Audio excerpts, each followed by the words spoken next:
Hello, I'm Claire Smith and welcome to my channel. So today's video is a review of the two new releases from the Si line from Giorgio Armani. So I've got Nude Bloom and I've also got Si Passione Red Bloom. So I've been gifted both of these by Giorgio Armani. So I'm marking this video as paid promotion, but I've not been paid actually to make this video or to say anything in particular, I'm just following the rules.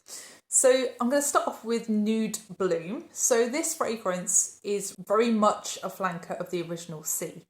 And I got really excited when I saw this because I thought, is this a re-release of Si Fiori? Is this the release we've all been waiting for? And I'm just going to quell that one now. No, it isn't. It's not a re-release of Si Fiori. But I would describe this one as something that you would probably like if you like the original Si. It is quite a similar fragrance in a way. Si behind frosted glass. It's very much like this bottle looks. But I think the colour is slightly off. It is a slightly more sheer feeling fragrance. It's definitely got a more spring summery aspect to it.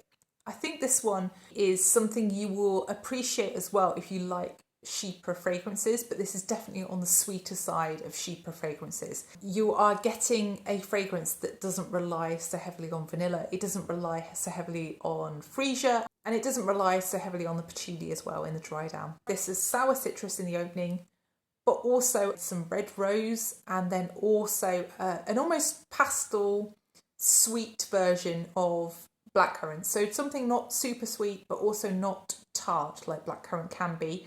There's definitely not a green aspect to this blackcurrant. It's very much like a blackcurrant behind a frosted glass, or even a frosted blackcurrant sweet. Almost like a boiled sweet or a pastel, that kind of smell of a blackcurrant. So that, along with that red rose, and into the dry down you get a little touch of patchouli, nothing too extreme. There's not really that much vanilla here, but it still does have a sweetness to it. It's not something that is really trying to be different or be out of the box, it's just trying to be a little bit fresher.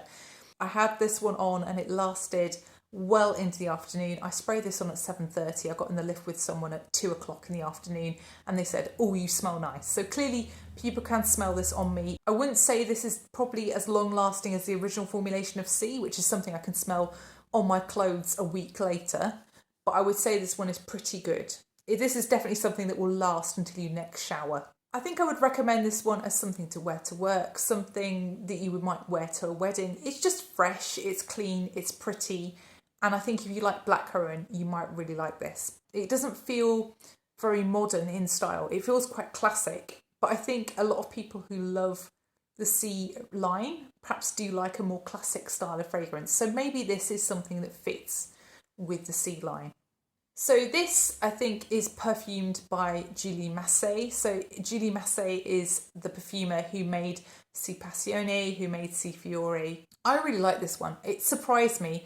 Originally, when I was trying these two fragrances out, this is the one I thought, oh, I'm not going to enjoy this. But actually, I ended up preferring this one of the two. So that's Si Nude Bloom. So the other release is called Si Passione Red Bloom. So this fragrance is clearly a flanker of the Si Passione sort of almost subline of Giorgio Armani Si. I think Si Passione was created back in 2017, almost as a fragrance to attract a slightly different audience to the Si line. It's brighter, it's fruitier, and it's just less syrupy feeling than the original Si is. But this flanker, Red Bloom, was perfumed by Anne Filippo. So as far as I know, Anne Filippo hasn't made any other flankers for this line.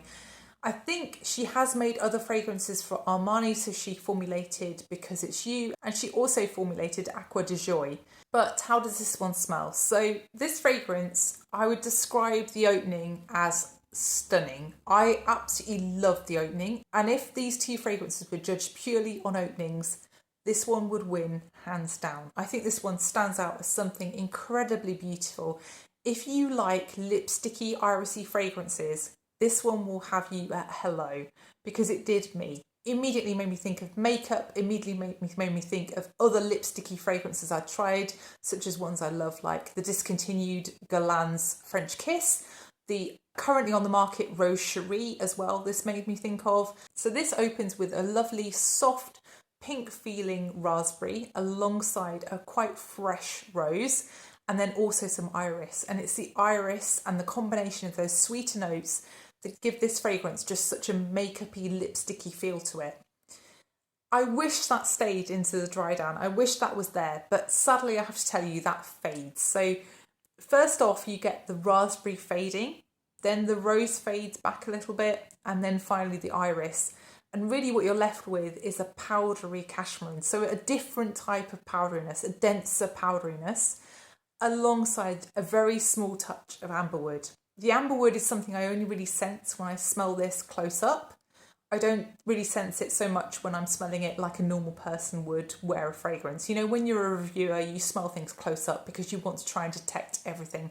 But I don't smell that when I'm wearing it like anybody else would. Also, when you look at the notes, there's blackcurrant listed. I do not smell blackcurrant in the slightest in this fragrance, which also slightly surprised me because I thought the Si line was all about blackcurrant. But yeah, I don't smell it.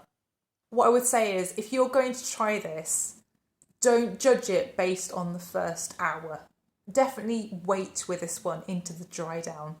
And also wait to see how long this one lasts, because I didn't feel this one lasted as long on me as Nude Bloom. But I would also say with this one, it feels much more modern. It feels much more now. And I guess that's the cashmere, because cashmere is something that's used in a lot of modern fragrances. And that makes this fragrance feel somehow more now than Si Nude Bloom does. I can see someone thinking of Nude Bloom as old-fashioned almost in its style because of its slight chypre-esque style. But, you know, I wouldn't class that as, you know, vintage or really old-fashioned from my point of view. My allegiance with this one did a 180. So when I tried these two fragrances, Nude Bloom and Red Bloom, side by side, the two things that made me switch were the difference between the dry down and the opening, and also the fact that this one didn't seem to last as long as Nude Bloom. So on me, when I wore this to work for 3 days the other week, I ended up feeling like this one was fading. It was fading by sort of late morning.